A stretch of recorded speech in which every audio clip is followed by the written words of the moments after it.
మొత్తానికి చంద్రబాబు నాయుడు గారు ఒక అంతే ఆ ఏజ్‌లో గూడా ఆయన జైలుకెళ్ళి ఒకంత ఆయనకు మంచే జరిగిందని అదే నేను చెప్పుకోవచ్చు. అలా మర్చిపోయాం అసలు మేజర్ ఇన్సిడెంట్. హ్మ్. ఇవాళ ఎవరైతే అరెస్ట్ చేశారో సంజయ్ అనే ఒక అతన్ని, ఇవాళ అతన్ని తీసేశారు దాంట్లోంచి. ఇవాళ దగ్గరగా ఇవాళ పేపర్‌లో ఏంటంటే 8 కమిషనర్లు మొత్తం. తర్వాత ఆఫీసర్లు ఎవరైతే ఉన్నారో అందరినీ కూడా వాళ్ళ డ్యూటీ నుంచి తప్పించారు. 17 మంది పోలీసు వాళ్ళని సస్పెండ్ చేశారు. ఇంక ఇప్పుడు ఇక్కడితోటి అవ్వలేదు. ఇంకా చాలా మంది ఆయన అడ్మినిస్ట్రేషన్‌కి వచ్చిన తర్వాత ఇంకెంతమంది వెళ్ళిపోతారో మనకు తెలియదు. ఇది కూడా రికార్డే ఇండియాలో.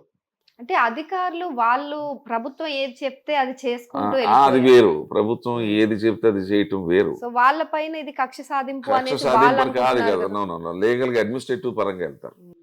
అడ్మినిస్ట్రేషన్‌లో ఐఏఎస్ ఆఫీసర్ ఎందుకు ఐఏఎస్ ఆఫీసర్ అవుతాడు? పొలిటీషియన్‌కి తెలియకపోయినా అతను గైడ్ చేయాలి. పొలిటీషియన్ చదువుకున్నోడు రాడు, చదువుకున్నోడు రావచ్చు చెప్పలేము అది. 10th క్లాస్ పాస్ అయినోడు కూడా సీఎం అయిపోవచ్చు. వాడికి తెలియదు కాబట్టి సార్ రూల్ ఇలాగ చెప్తాను ఇలా చేయకూడదని. వీళ్ళు ఏం చేశారంటే కులపిచ్చోడు పెరిగిపోయింది. మొత్తం అంతా ఆల్ హెడ్స్ అంతా కూడా ఆయన కులస్తులే. ఈ కులస్తులందరూ కూడా ఆయనకి ఒత్తాసు పలికారు.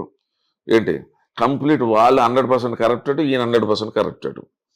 చివరికి ఏంటంటే వాళ్ళు హోదాలు మర్చిపోయి, వాళ్ళ పొజిషన్స్ మర్చిపోయి, వాళ్ళకున్న పవర్స్ మర్చిపోయి రాంగ్ వేలో వెళ్ళిపోయి అడ్డగోలుగా జీవోలు ఇష్యూ చేసేసి ఇప్పుడు చంద్రబాబు నాయుడిని అరెస్ట్ చేశారు. ఏంటి రీజన్ అంటే చెప్పడం, మీరు రండి సార్ అంటాడు. ఇప్పుడు అదే అడ్మినిస్ట్రేటివ్ రేపొద్దున పట్టుకుంటారు అనువా. అదే అర్ధరాత్రి. ఇప్పుడు కక్ష సాధింపు కాదు అది. ఇటువంటి వాళ్ళందరికీ శిక్ష పడకపోతే government employees right from IAS officer పడకపోతే అది అడ్మినిస్ట్రేషన్ లోపం అవుతుంది. రేపొద్దున ఇది వచ్చే వాళ్ళకి ఇది ఒక చాలా అలుసు అయిపోతుంది. ఇది అడ్మినిస్ట్రేటివ్ పరంగా చెప్తున్నాను నేను. వాళ్ళు అడ్మినిస్ట్రేటివ్ పరంగా చంద్రబాబు నాయుడు మీద కేసులు ఉన్నాయా? Yes, you can arrest him. There is nothing wrong in that.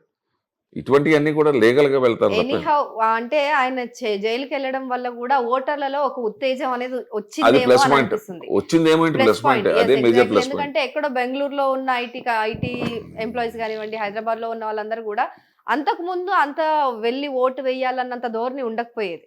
కానీ ఈసారి ఖచ్చితంగా గెలిపించుకోవాలి ఆయన్ని అన్నట్టుగా వెళ్లి ఉవ్వెత్తున అంటే ప్రభంజనం సృష్టించాలని ఫిక్స్ ఇదంతా కూడా అయిపోయినట్టున్నారు. కాదంటే 30-35 లక్షల మంది హ్మ్. పక్కన మన తెలంగాణ నుంచి కానీ అక్కడి నుంచి కానీ బెంగళూరు నుంచి కానీ ఫారెన్ నుంచి వచ్చారంటే, ఎన్ఆర్ఐస్ వచ్చారంటే కారణం ఏంటంటే ఈ దుష్ట పరిపాలన. అర్థం కాలేదా? ఆ దుష్ట పరిపాలన నేను అదే చెప్పాను మొన్న. ఎప్పుడు కూడా ఒక పండు పండింది పక్వానికి వచ్చినప్పుడే కిందకి రాలుతుంది. అర్థం కాల. The same thing happen to him. అంతవరకు దాన్ని ఎవరు ఏం చేయలేము. దాన్ని పండు పక్వానికి వచ్చే వరకు మనం తినలేము దాన్ని. అదే జరిగింది. ఇది ఒక great lesson to the India. ఒక రకంగా ఏంటంటే భారతదేశంలో ఇతర రాష్ట్రాల్లో ఉన్న వాళ్ళు కూడా ఇది కనువిప్పు.